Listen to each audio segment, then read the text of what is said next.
tukawin ano? Sige, anong ginawa mo? Control ng dalawang motor alternating Every 10 seconds. every 10 seconds. Ito yung ladder program mo, ano? Naka-asir yan. Okay, but still meron ka namang control doon. Sige nga, ayun yung PLC mo, ano? Sige, stop mo muna. Okay, so dapat huminto yung dalawang motor. Okay, shout out sa lahat ng gusto mag-enroll sa Cat College, ha? Dito to sa Cat College, Legazpi Extension. Okay? Sige, ito yung program mo. Sige.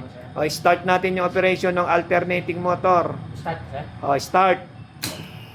Ito ang gumawa, si Nunez saka si Arellano. Okay, yung isa gumagawa pa. Habol. Sige, every 10 seconds yan, ano? Hop, uminto na. Uminto na yung isa. Yun naman ang umandar, yung isa.